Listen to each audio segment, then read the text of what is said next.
Well, most of you would not agree to the idea here today, right? Because as parents, we take a lot of pride in being invested in our children.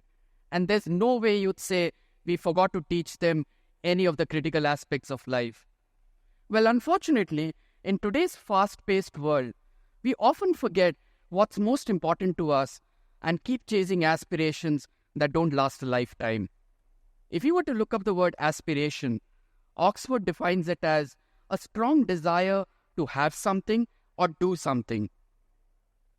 We are most often boxed up in the urgent and important tasks of life, which truly have no meaning, but only provide a false sense of gratification.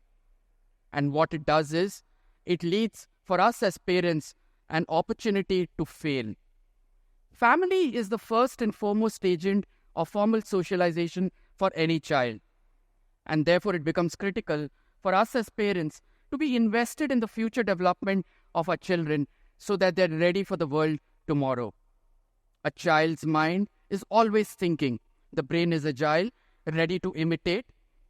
And in our pursuit for more, unknowingly and at times knowingly, we often become disrespectful of the things that we already have. We need to get conscious of such aspects. Be more thankful for the fact that we have a job that pays for our utilities. Be grateful that we live in a country that's devoid of social unrest. And more importantly, be obliged that we have seasons of change that nature has blessed us with. These are all very small yet powerful statements that can help shape a mindset that's ready for tomorrow. Now, I'm an HR professional, and in my role, I get to speak to a lot of employees from across levels. There unfortunately is a stated belief amongst most employees that it is only the organization that needs to take care of the employees. Whereas as employees, I'm free-willed and have no obligation whatsoever. Now contrast this to a parent-child, teacher-student relationship. In my view, the way an employee feels about an organization has more to do with an upbringing issue through childhood, where the child and the student invariably believes that they always have the right to weigh almost always. Interesting to note here is, even the Constitution of India, while providing for 6 fundamental rights, has enshrined therein 11 fundamental duties. But we only talk about our rights, right? Of the many things that we don't teach our children in schools, and for that matter even in colleges, there are 2 ideas that I would like to propose here.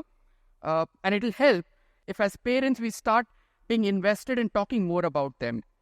The first is the power of money. Now, the sooner we start talking about the power of money and how to manage it, in my view, our children will become better suited for the onslaught a lack of money can bring in tomorrow.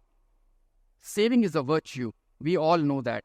Unfortunately, we don't talk often about it at homes. On the contrary, some of us as parents would love to splurge and give in to the demands of our children, even for the small ones, rather than giving them an opportunity to maybe save the money today for something more worthwhile in future. During a recent interview at work, I asked a candidate to share an experience or an achievement that she really took a lot of pride in. And she narrated how over the last 5 years of her working career, she had managed to save enough to buy a 1 BHK house in her hometown in Agra. You should have seen the pride and confidence she had on her face when she made that statement. Now, you don't get to hear such answers in an interview.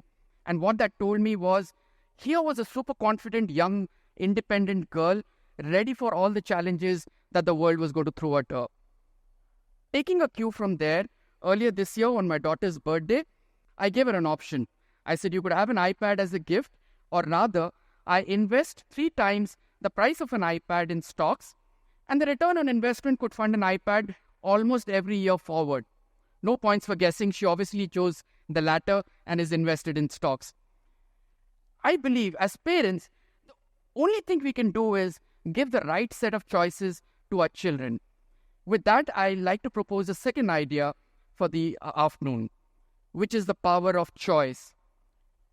Now, this is a rather difficult subject given our social context and cultural upbringing.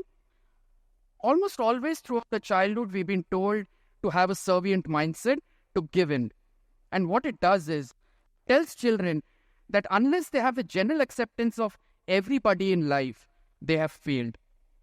On the contrary, children who know how and when to take a stand for themselves, they know what choices will work for them in life, in my view, are at the epitome of self-development and are absolutely ready for the world tomorrow. Equally important at this context is learning to say no. One, of course, in the manner of learning to say no when there is abuse, improper touch, impropriety. Equally important and more powerful is learning to say no and taking a stand for yourself against a bully. Learning to say no to something that you're not interested in pursuing as a career, as a course, or anything that you wish to do. Or simply not being invested when somebody else has an expectation out of you. And my request to children here would be, listen to your heart and do what you believe is in your right interest. Our mind typically has a 2 actions response indicator whenever it is faced with a difficult situation, to take the flight or to take the fight. What we become in life tomorrow will depend on the choices that we make today. With that lovely idea, thank you so much, ladies and gentlemen.